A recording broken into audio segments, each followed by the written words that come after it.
សូមគោរពជំរាបសួរអាដាមខ្ញុំងល់នរ៉ាត់ពីកម្ពុជាថ្មីអាដាមខ្ញុំមានពីរសំណួរដំបូងរបស់ខ្ញុំពាក់ព័ន្ធនឹងបញ្ហាចំនួនព្រំដែនកម្ពុជាថៃដដែលដូចគ្នាដែរសំណួរទី1ថាតើហេតុអ្វីបានជាកម្ពុជាមិនព្រមធ្វើអន្តរជាតិតូបនីយកម្មចំនួនព្រំដែនកម្ពុជាថៃឬក៏ហៅថាមិនព្រមស្នើសុំឲ្យអន្តរជាតិគ្រប់គ្រងកម្ពុជាចំពោះបញ្ហានេះហើយមួយវិញទៀតស្របពេលដែលយោធាថៃបានដាក់បន្លាលួសរាយហុំព័ទ្ធយកផ្ទះសម្បែងរបស់ប្រជាពលរដ្ឋខ្មែរចូលជ្រៅមកក្នុងទឹកដីកម្ពុជាតើកម្ពុជាត្រូវការពារទឹកដីរបស់យើងនិងទាមទារទឹកដីដែលថៃកំពុងកាន់កាប់មកវិញនោះតាមបែបណាដែរអាដាមខ្ញុំមានពីរសំណួរនេះអរគុណអាដាម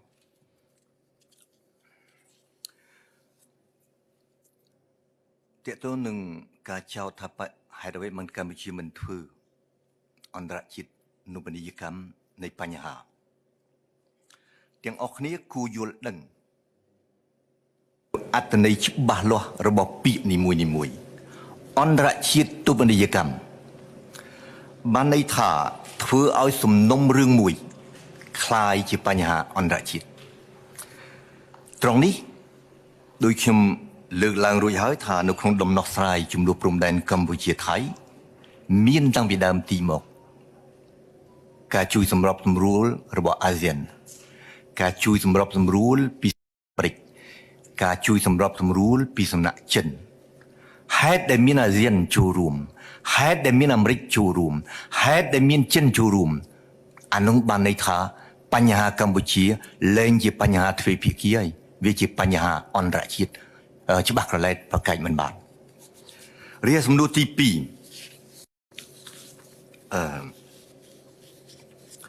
ស្ថានភាពនៅទួលដែនកម្ពុជាថៃដើរមកដល់របត់មួយ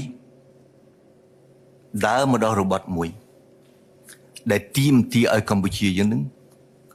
គិតជ្រៅគិតវែងឆ្ងាយលំអិតនិងបែបយុទ្ធសាស្ត្រជាទីបំផុតដើម្បីសម្រេចចិត្តឲ្យត្រូវទាមទារឲ្យទាល់តែបានមកវិញនៅទឹកដីដែលថៃកាន់កាប់គឺជាអាទិភាពចម្បងរបស់រាជរដ្ឋាភិបាលមិនបាច់សង្ស័យទេហើយមិនបាច់ស្ដាប់ការឃោសនារបស់អ្នកដទៃទេនោះហើយជាអាទិភាពចម្បងរបស់រាជរដ្ឋាភិបាល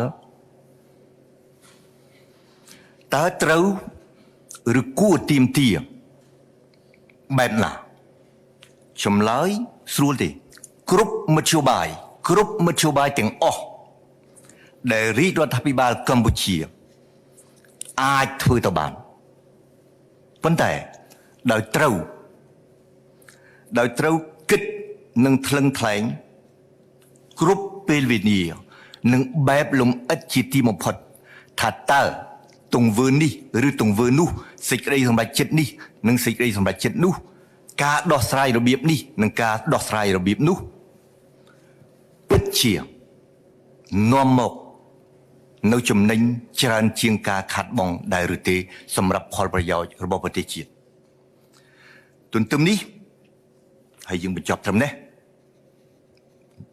មិនបាច់សួរអីផ្សេងទៀតទេខ្ញុំថាប៉ុណ្ណឹងក្បោះបាយគ្រប់គ្រាន់ហើយខ្ញុំចង់ឆ្លៀតជម្រាបប្រជាជាតិយើងថានៅក្នុងចំនួនបែបកម្ពុជាថៃណាមានច្រើនណាស់នៅក្នុងពិភពលោក